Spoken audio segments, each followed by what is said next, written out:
A wet Texas spring and a hot Texas summer coming soon. Concerns over an epidemic. Well, we've seen it with influenza in 2009 and with Ebola and now with Zika. Are we ready for Zika? And the intersection of medicine and policy with a permanent form of birth control that caused some Texas women incredible amounts of pain. Keeping Texas schools accountable again after a program on the chopping block gets new life. We sit down with former Texas Comptroller Susan Combs. All coming up on State of Texas in Depth. Hello and thank you for joining us. I'm Josh Hinkle. There's one thing you can count on in Texas: hot summers. Mix that with all the rain we got this week, and it's a breeding ground for mosquitoes.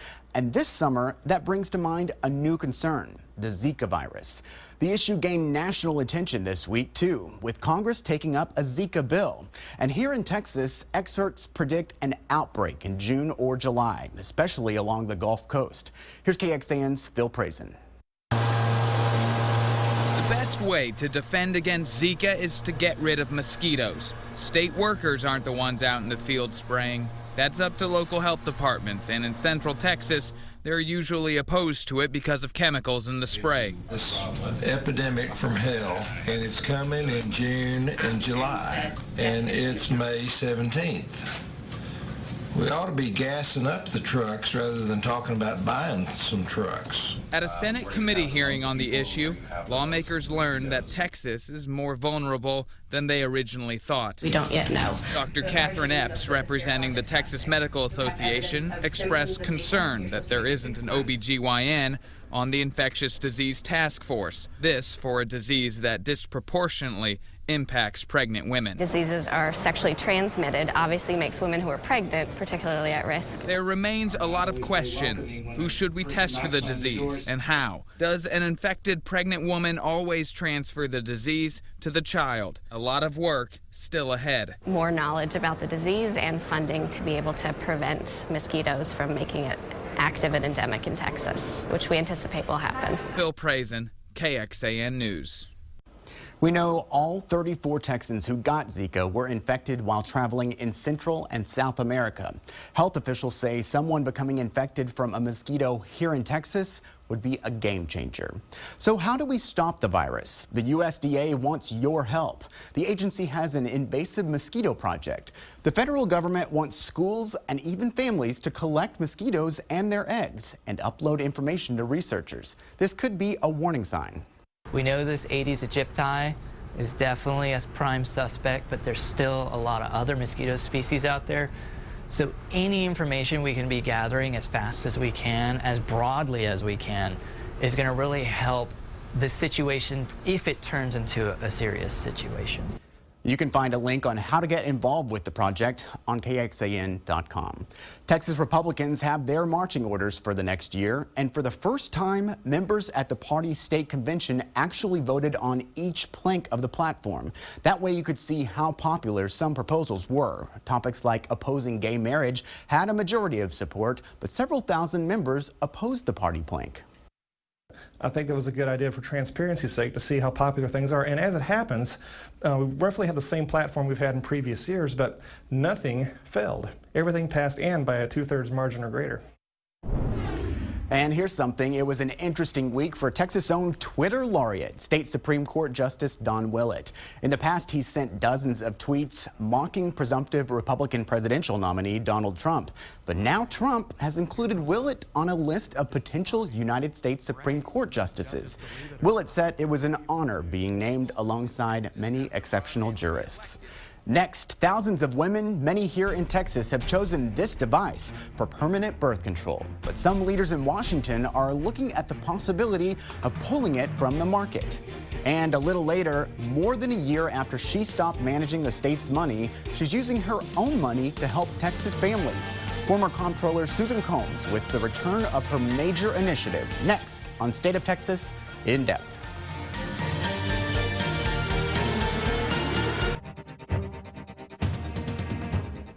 There's a growing outcry from women across the country with serious health concerns they say are caused by a popular form of birth control.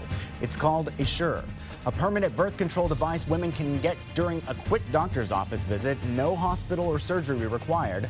The manufacturer estimates about 750,000 women are using Essure, most of them in the United States. KXAN special contributor Leslie Rohde has this in-depth look.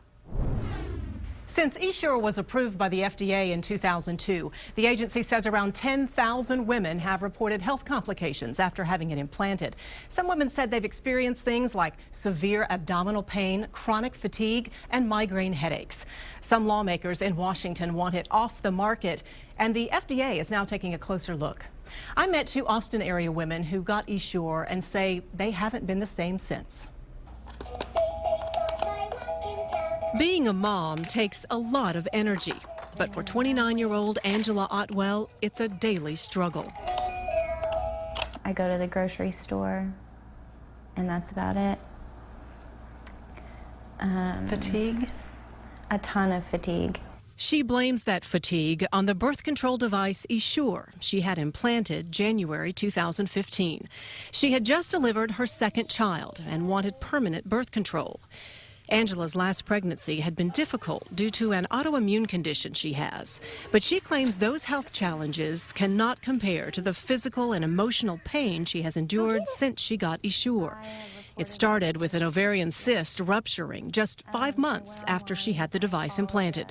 Ovarian cysts just feel like someone took a very long metal rod that's sharpened at the end and just takes it and skewers through your body 3 times, wherever it is.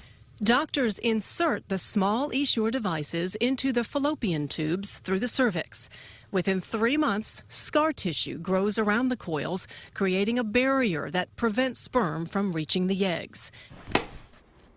Felicia Crossland loved the idea that Essure did not require anesthesia and downtime like having her tubes tied would.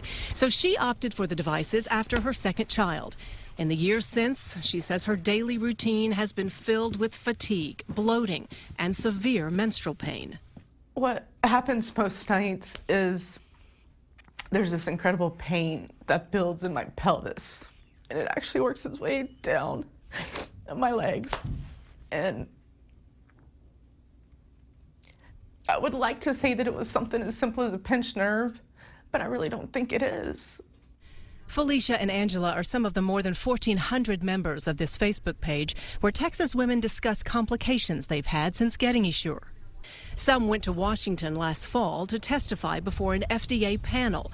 After that, the FDA recommended a boxed warning listing reported problems like perforation of the uterus and persistent pain, and a checklist for doctors to discuss with their patients, clarifying the risks and benefits.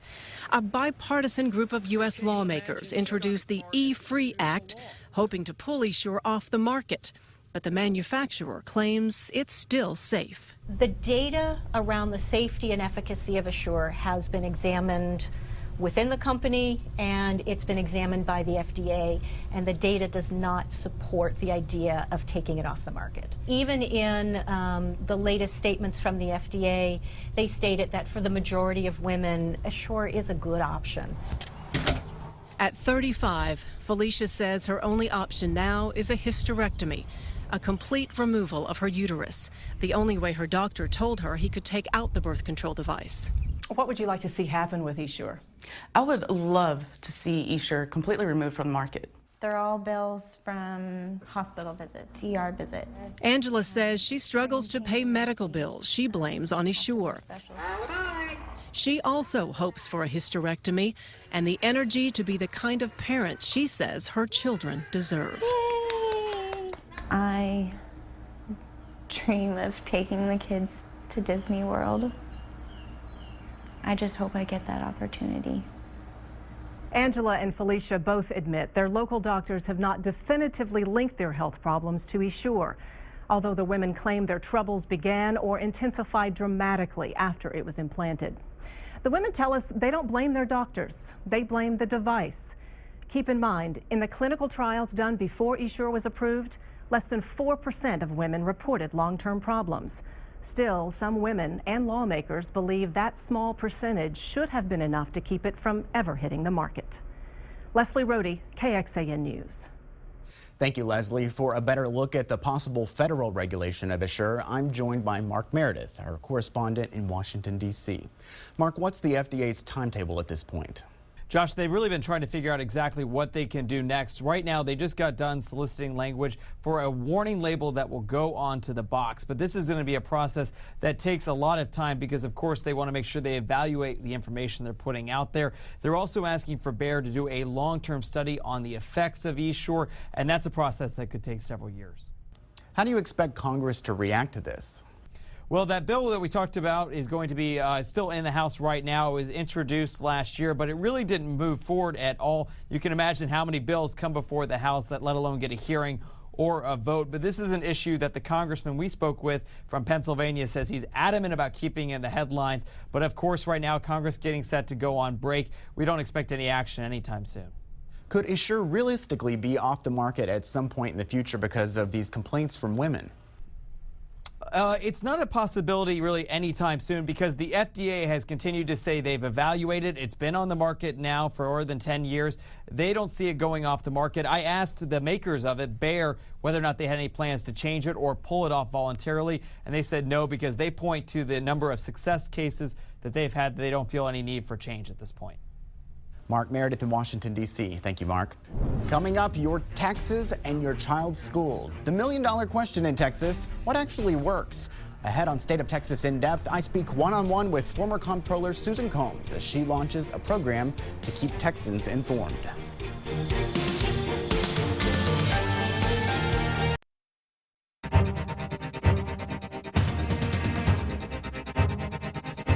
It's been a year and a half since Susan Combs was last in public office. During her time as Texas Comptroller, one of the biggest focuses was on transparency of state and local funds. But after her term ended, one of her main projects, known as FAST, also ended, but not for long. Combs is using her own campaign funds with the help of Texas A&M researchers to bring FAST back. And Susan Combs joins us today. Thank you very much for being with us. Delighted to be here. Thank you. Talk to me about FAST. What is this? Well, FAST was the financial allocation study of Texas, and it told people about how their funds were spent and what kind of academic performance you got, and it gave you a measurement. And when it ended, I was able to pick it up with the help of Texas A&M and with the folks at University of Texas at Dallas. So this is now called the Texas Smart Schools Initiative, and it's been updated sort of like version 2.0, and it's really going to be of tremendous use, I think, to parents whose most important decision they make really is deciding where their children should go to school, and educators who want to do a fantastic job, and they may be able to see sort of a point of light someplace else that says there's been something going on at another elementary school in the area, and then of course businesses who depend absolutely on a well-educated, ready-to-work workforce. And so when you have these three who want this information, it allows them to decide where to go, where to focus and allocate their resources and their efforts, and I'm excited about it. It's a lot of fun. It's being launched fully on Wednesday the 25th, and I hope people will go to www.txsmartschools.org. And we will definitely link to that in the story about this program in particular. So I got to ask a question also about the fact that it didn't continue onto your successor. You know, I guess the reason we got from his office, from Glenn Hager's office, was because it wasn't really one of the core functions of the Comptroller's office. Was this kind of a pet project for you? It's any kind of transparency is a pet project. I think that if you don't know how we're spending your money, it's about $47 billion of people's money is coming in through local property taxes and the other state taxes. And $47 billion is a pretty big chunk of change. And so I felt that allowing people to find out how their money is spent, who's knocking it out of the park, who's doing a great job, is actually one of the functions I wanted to continue doing. Obviously, people have different views, but my point is I wanted to do it. I was lucky to have some money in the kitty. And A&M has been a great partner. Dr. Lori Taylor is fantastic, and so I'm excited that it's coming back. Because you have to spend that money somehow, because it's gonna, what happens to campaign funds? I have to spend it by the 6 years, which is December 31st of 2020, and so I've got some time, and this is something I feel very strongly about. And with Commissioner Michael Williams, the former Commissioner of Education, he supported me doing this, and so I've got about a 5-year window to do this. And this is something that I think people will really like, and I want feedback. If somebody says, well, gee, I don't understand this, we want to be responsive. So if you were spending campaign funds, does that mean that you've seen the end of public office? We're not going to have any more campaigns from you? That's exactly right. I'm very excited. I'm doing other stuff. I'm doing a women's project called Herdacity, where women can dare to be themselves. But education, children's health, sort of women's being able to be who they want to be, those are 3 very important projects. And of course, family. Is there anything else you want people to know about this initiative? I think that when we take a look at our children, there is no more important cog in the economy than a well-educated workforce. And if our kids are in a school that's not working well, that's terrible. And if they're one that is working great, that's a wonderful thing. And I don't know of anything more important. I mean, health, education, you know, national defense is federal, but this is a very, very important task for the state, and I viewed it as a primary function. So I'm very happy to report on it. Well, I'm very happy that you found a good use for this money that's going to help a lot of people. Thanks. Thank you for being with us. Sure. All right, coming up when we return, the final word of book tours and bathrooms, where the state will go next on State of Texas In Depth.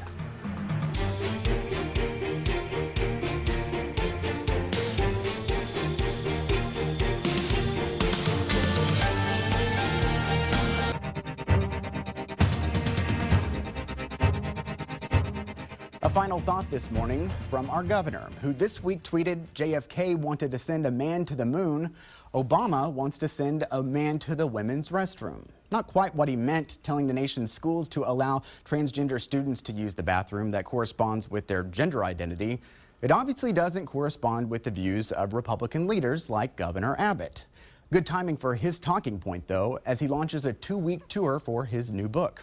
In it, he says you'll find his message to the president that this bathroom policy is trampling the Constitution and it must be stopped. I'm not saying you need to rush out and buy the book. Why not get the Cliff's Notes version in January when Abbott welcomes his GOP majority of lawmakers back to the Capitol to maybe help Texas give the president's policy a good flush. Thank you again for joining us for State of Texas In Depth. Stay tuned for Meet the Press coming up at 9. I'm Josh Hinkle. Have a great day.